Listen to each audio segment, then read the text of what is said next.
নমস্কার, শুরু করা যাক আজকের আলোচনা। রামকৃষ্ণ পরমহংসের শিক্ষা আজকের যুগেও অত্যন্ত প্রাসঙ্গিক, কারণ তাঁর দর্শন শুধুমাত্র আধ্যাত্মিকতার মধ্যে সীমাবদ্ধ নয়, বরং জীবনের বাস্তব দিকগুলোকেও আলোকিত করে। চলুন দেখে নেওয়া যাক সেই প্রধান দিকগুলি কী কী। ধর্মীয় সহনশীলতা ও একত্ববোধ।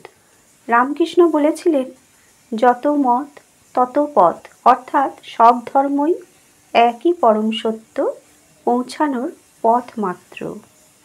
অর্থাৎ বর্তমান যুগে ধর্মীয় বিভেদ, সাম্প্রদায়িকতা এবং উগ্র মতবাদ বেড়ে চলেছে। রামকৃষ্ণের শিক্ষা আমাদের শিখিয়ে দেয় কীভাবে আমরা পরস্পরের মধ্যে শ্রদ্ধা রেখে শান্তিপূর্ণভাবে সহাবস্থান করতে পারি এবং সরলতা ও নির্মল হৃদয়। তিনি বলতেন, ঈশ্বর সরল চিত্ত ব্যক্তির কাছে প্রকাশিত হন বেশি। তার মানে তিনি বলতে চেয়েছেন, প্রযুক্তি, সোশ্যাল মিডিয়া এবং প্রতিযোগিতামূলক জীবনে আমরা জটিলতার শিকার হচ্ছি এবং আমাদের সরলতা, সততা ও মনুষ্যত্ব বজায় রাখা প্রয়োজন, যা রামকৃষ্ণের শিক্ষা থেকে শেখা যায়।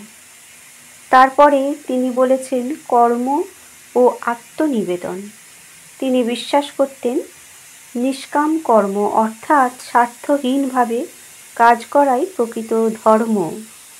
অর্থাৎ আজকের কর্মজীবনে আমরা প্রায়শই স্বার্থপরতা, লোভ ও প্রতিযোগিতার শিকার হয়ে থাকি। যদি আমরা স্বার্থহীনভাবে কাজ করতে শিখি, তাহলে আমাদের জীবন ও কার্যক্ষেত্রে মানসিক শান্তি আসবে এবং নারী ও পুরুষের প্রতি শ্রদ্ধাবোধ। ঠাকুর শ্রী শ্রী রামকৃষ্ণ মা কালীকে নিজের সর্বস্ব বলে মানতেন এবং বলতেন, সব নারীর মধ্যেই মা দেখতে হবে। অর্থাৎ বর্তমান সমাজে নারীর সম্মান ও সুরক্ষা একটি গুরুত্বপূর্ণ বিষয়। ঠাকুর প্রত্যেক নারীর মধ্যেই মাকে দেখতে পেতেন এবং তাঁর শিক্ষা আমাদেরকে এটাই শেখায় কিভাবে নারীকে দেবীর আসনে বসানো উচিত এবং দেবী রূপে সম্মান করা উচিত। ঠাকুর এই কথাই সবাইকে সব সময় উপদেশ দিতেন। মানসিক শান্তি ও আত্ম অনুসন্ধান। তিনি বলতেন, বাইরের জগতের চেয়ে নিজের অন্তর জগৎকে জানো। অর্থাৎ আজকের দৌড়ঝাঁপের জীবনে আমাদের মানসিক চাপ, উদ্বেগ, হতাশা বেড়ে চলেছে এবং সেই জন্য তাঁর ধ্যান ও ভক্তির শিক্ষা মানসিক শান্তি পেতে সাহায্য করতে পারে এবং যুব সমাজ ও চরিত্র গঠন। তিনি বলতেন, আগে চরিত্র গঠন করো, তারপর অন্য কিছু করো।